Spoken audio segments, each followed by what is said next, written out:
तुमको क्या लगता था नहीं लौटेंगे? जब तक तोड़ेंगे नहीं तब तक छोड़ेंगे नहीं। अंडू गंडू गंडू सुनते रखा है क्या? ये चैतर बसा हुआ है। आप सामने साथी से आ जाओ, मैदान में ભાઈ વસાવા ચેતરભાઈનું સ્વાગત કરશે.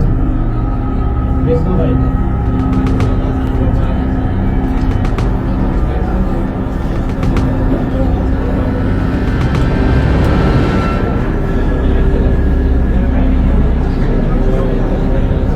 સૌ હિંમતિયા કરું છું ચેતરભાઈનું સ્વાગત કરશે.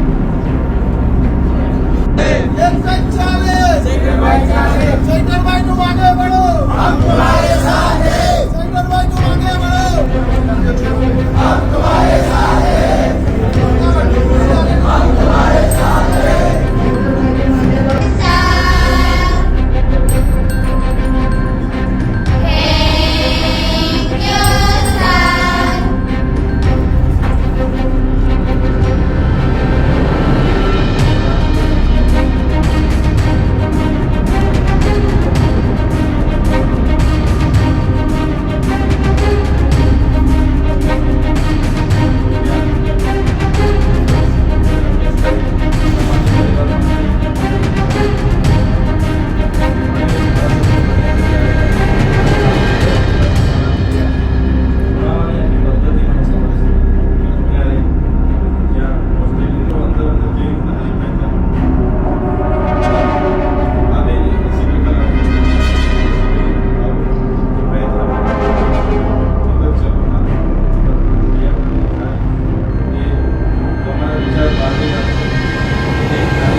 અમદાવાદમાં કામ કરવા જાય છે, કડિયાનું કામ. ત્યાંના વ્યક્તિઓ પૂછે છે ભાઈ કાનો તો કે ભાઈ ડેડિયાપાડાનો, તેને અભિનંદન આપે છે. ભાઈ બહુ સરસ કર્યું, તમે એક ધારાસભ્ય બનાવી દીધો ચૈતરભાઈ.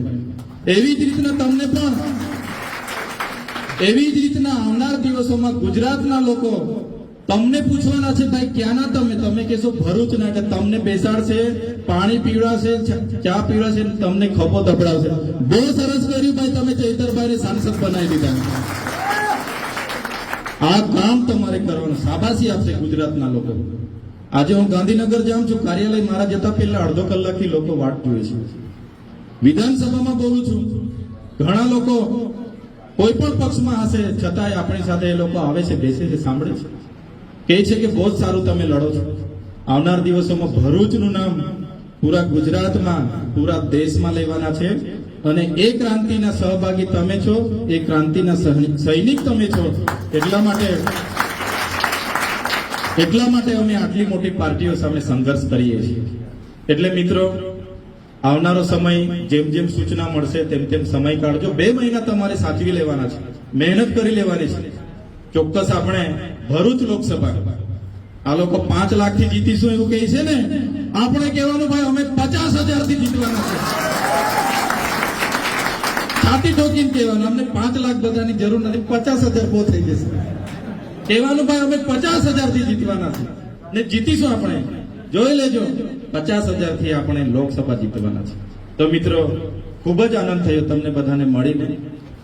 3 મહિનાથી હું પણ જેલમાં હતો એટલે મળી નથી શકાયું, છતાંય તમે બધાએ ખૂબ સરસ પ્રોગ્રામ નેત્રંગમાં કર્યો. બધા ખૂબ ઉત્સાહમાં હતા. હું પણ અંદર ટીવી જોતો હતો અને આમ આદમી પાર્ટી આપણને આટલી સરસ મંચ મળ્યું છે રાષ્ટ્રીય પાર્ટીનું, ત્યારે આવનાર દિવસોમાં તમારું બધાનું પણ ભવિષ્યમાં બને.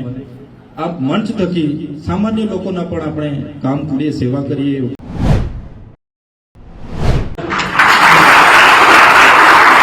તમે જોયું હશે ત્રણ વર્ષ, બે વર્ષ ડેડિયાપાડા અને સાગબારાના ખેડૂતોની ખેતીવાડીની વીજળીની અરજીઓ પેન્ડિંગ હતી, લાઈનોની ખેંચી આપે.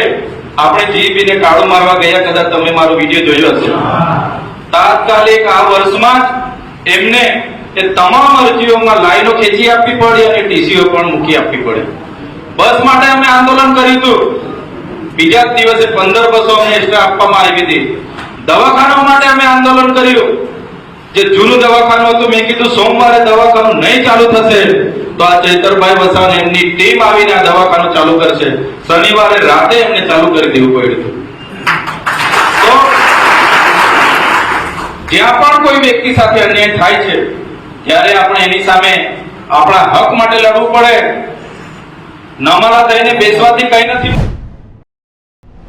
ખાતે આદર્શ નિવાસી શાળા કુમાર અને કન્યાની મુલાકાતે આવ્યા છે. એનું કારણ એવું છે કે ગઈકાલે 11:30 વાગે રાતના વાલીઓનો ફોન હતો કે ત્યાં જે એમના વિદ્યાર્થીઓ છે એમની સાથે વોર્ડન નશાની હાલતમાં અપશબ્દ બોલીને, જાતિ વિષયક અપશબ્દ બોલીને એમને માર મારી રહ્યા છે. ત્યારે અહીંના સામાજિક આગેવાનોને મેં સંપર્ક કર્યો અને મોકલેલા તો હકીકત સાચી હતી. તાત્કાલિક ધોરણે એ આગેવાનો સાથે, વિદ્યાર્થીઓ સાથે ટેલિફોનિક વાત થઈ અને આજે અમે મુલાકાત માટે આવ્યા છે. ત્યારે એ વોર્ડન સામે અહીંના પ્રિન્સિપાલ સાહેબ, એમના શાળા પરિવારે પણ કાયદેસરની કાર્યવાહી કરી છે. અમે પણ ગાંધીનગર આદિજાતિ નિયામકશ્રીને મળીશું, સેક્રેટરીને મળીશું અને મંત્રીશ્રીને પણ મળીશું. આવી માનસિકતા ધરાવતા વ્યક્તિને ક્યારે પણ અમે સાખી નથી લેવાના. સાથે સાથે અહીં આવીને મને આનંદ થયો કે વિદ્યાર્થીઓ બધા દૂર દૂરના વિસ્તારના, આદિજાતિ વિસ્તારના વિદ્યાર્થીઓ છે.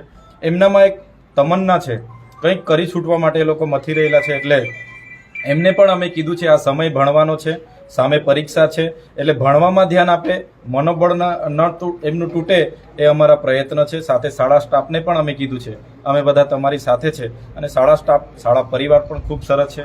એમના પ્રયત્નો પણ ખૂબ સારા છે કે એના વિદ્યાર્થીઓને સારું શિક્ષણ આપી શકાય. પણ આવા એક વ્યક્તિના કારણે એમને પણ આવી હાલાકીનો સામનો કરવો પડે છે ત્યારે દુઃખની વાત છે. પણ આગળ એમના પર કાયદાકીય રીતે બદલી થઈ જાય, અહીંથી એમને બીજા ડિપાર્ટમેન્ટમાં મોકલવામાં આવે, એમના પર કાયદાકીય કાર્યવાહી થાય એ રીતના. કોઈ કીધું કે આને હવે એવી રીતના ફીલ કરો કે લોકસભા સુધી બહાર નહીં આવે. 2019માં લોકસભા હતી તો મને આવી જ રીતના એક ષડયંત્રમાં ફસાવીને લોકસભા ચૂંટણી પતી પછી ત્રીજા દિવસે છોડવામાં આવ્યો હતો. એટલે આ વખતે બી બધા મોજમાં આવી ગયેલા કે ભાઈ મેદાન હવે ખુલ્લું છે, બરાબર ને? એટલે બધા મોજમાં એવા કે ભાઈ મેદાન હવે ખુલ્લું છે. એમના માટે હું એક ટૂંકી ડાયલોગ આપીશ, જ્યારે તમે વધાવી લેજો. તુમકો કા લગતા થા નહીં લૌટેંગે, જબ તક તોડેંગે નહીં તબ તક છોડેंगे नहीं. अंडू अंडू गंडू सुनते रखा है क्या? ये चैतर वसावा है. आप सामने साथी से आ जाओ, मैदान में આવી જશે તે દિવસે એમને ખબર પડશે કે આ ચૈતરભાઈ વસાવા અને એમની ટીમની તાકાત શું છે. મિત્રો, એ લોકોને અમે ડરતા નથી, આવી જેલોથી અમે ડરતા નથી. અમે તો છેલ્લા શ્વાસ સુધી લડવા તૈયાર છે. પણ આપણા સમાજ માટે મરવા કરતા જીવીને એમની સામે લડીશું. એ લોકોથી આપણે ક્યારે પણ ડરવાના નથી અને તમારે પણ ડરવાનું નથી.